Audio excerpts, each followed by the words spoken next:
الف لام میم اللہ لا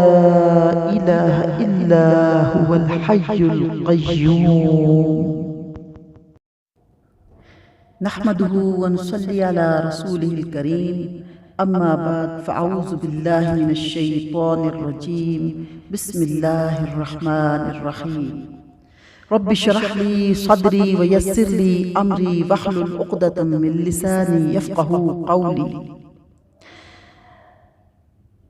قل إن كنتم تحبون الله فاتبعوني کہہ دیجئے اگر تم اللہ سے محبت رکھتے ہو تو میری تابعداری کرو یحببکم اللہ ویغفر لکم ذنوبکم خود اللہ تعالیٰ تم سے محبت کرے گا اور تمہارے گناہ معاف کر دے گا واللہ غفور الرحیم اور اللہ تعالیٰ بڑا بخشنے والا مہربان ہے۔ اس آیت مبارکہ میں یہ واضح کیا گیا ہے کہ محبت الہی کے حصول کا فقط ایک ہی راستہ ہے اور وہ راستہ ہے نبی حضرت محمد صلی اللہ علیہ وآلہ وسلم کی سنت پر عمل کرنا۔ قل اطیعوا اللہ والرسول کہہ دیجئے کہ اللہ تعالیٰ اور رسول کی اطاعت کرو فَإِن تَوَلَّوْا اگر یہ منہ پھیر لیں فَإِنَّ اللَّهَ لَا يُحِبُّ الْكَافِرِينَ تو بے شک اللہ تعالیٰ کافروں سے محبت نہیں کرتا۔ یہاں پہلی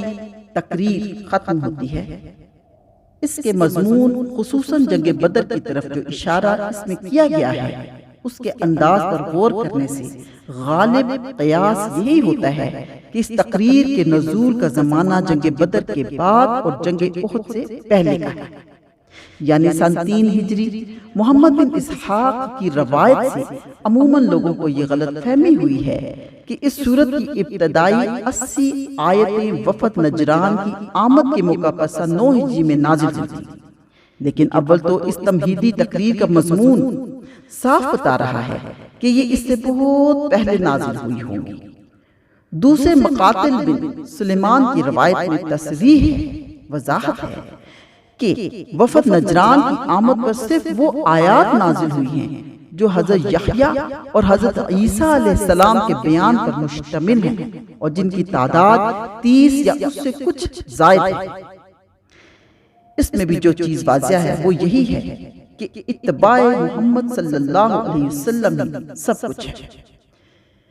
ان اللہ اصطفى آدم ونوحا وآل ابراہیم وآل عمران علی العالمین بے شک اللہ تعالیٰ نے تمام جہان کے لوگوں میں سے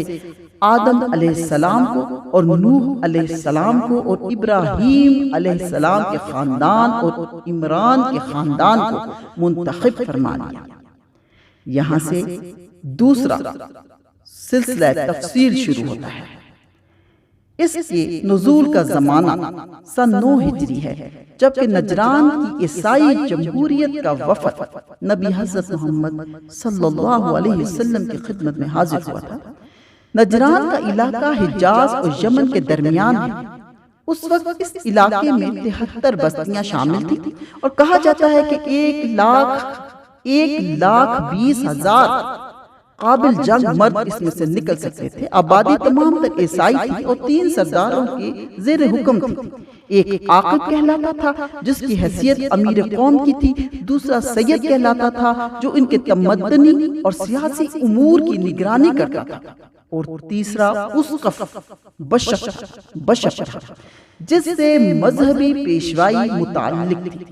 جب نبی حضرت محمد صلی اللہ علیہ وآلہ وسلم نے مکہ فتح کیا اور تمام اہل عرب کو یقین ہو گیا کہ ملک کا مستقبل اب حضرت محمد صلی اللہ علیہ وسلم کے ہاتھ میں ہے، تو عرب کے مختلف گوشوں سے آپ کے پاس وفد آنے شروع ہو گئے۔ اسی سلسلے میں نجران کے تینوں سردار بھی 60 آدمیوں کا ایک وفد لے کر مدینہ پہنچے۔ جنگ کے لیے بہرحال وہ تیار نہیں تھے۔ اب سوال صرف یہ تھا کہ آیا وہ اسلام قبول کرتے ہیں یا ذمی بن کر رہنا چاہتے ہیں۔ اس موقع پر اللہ سبحانہ وتعالیٰ نے نبی حضرت محمد صلی اللہ علیہ وسلم پر یہ خطبہ نازل کیا تاکہ اس کے ذریعے سے وفد نجران کو اسلام کی طرف دعوت دی جائے۔ عمران حضرت موسیٰ علیہ السلام اور ہارون علیہ السلام کے والد کا نام تھا، جسے بائبل میں عمرام لکھا ہے۔ ذریۃ بعضها من بعض واللہ سمیع علیم، کہ یہ سب آپس میں ایک دوسرے کی نسل سے ہیں اور اللہ تعالیٰ سنتا جانتا ہے۔ مسیحیوں کی گمراہی کا تمام سبب یہ ہے کہ وہ مسیح کو بندہ اور رسول ماننے کی بجائے اللہ کا بیٹا اور الوہیت میں اس کا شریک قرار دیتے ہیں۔ اگر ان کی یہ بنیادی غلطی رفع ہو جائے تو اسلام کے صحیح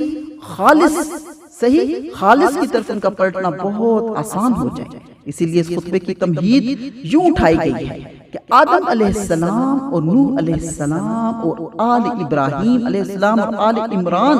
کہ سب پیغمبر انسان تھے، ایک ہی نسل سے دوسرا پیدا ہوتا چلا آیا، ان میں سے کوئی بھی خدا نہ تھا۔ ان کی خصوصیت بس یہ تھی کہ خدا نے اپنے دین کی تبلیغ اور دنیا کی اصلاح کے لیے ان کو منتخب فرمایا تھا۔ اس آیت میں علم اور حکمت کا ذکر ہے۔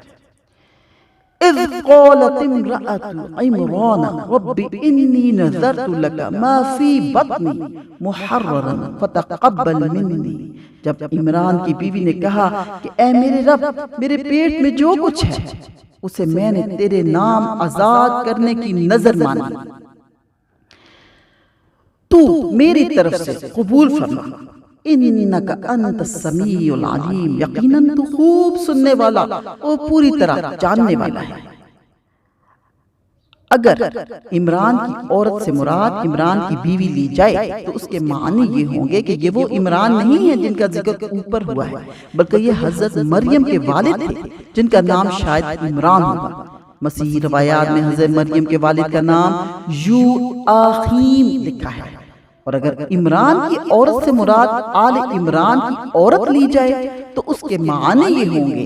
کہ حضرت مریم کی والدہ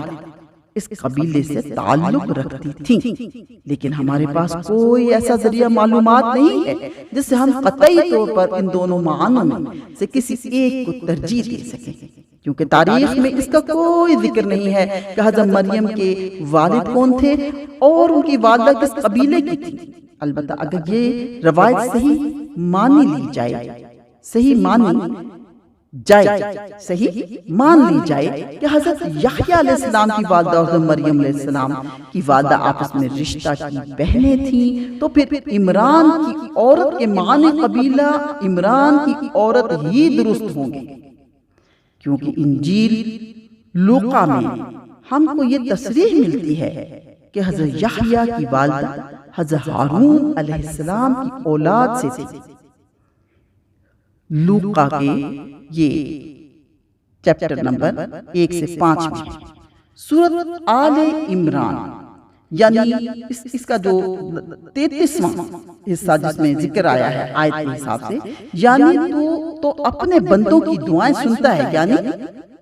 اللہ سبحانہ وتعالیٰ اپنے بندوں کی دعائیں سنتا ہے اور ان کی نیتوں کے حال سے واقف ہے۔ اس آیت مبارکہ میں حضرت مریم علیہ السلام کی پیدائش اور عہد طفولیت کی ایک جھلک ہے۔ صدق اللہ العظیم۔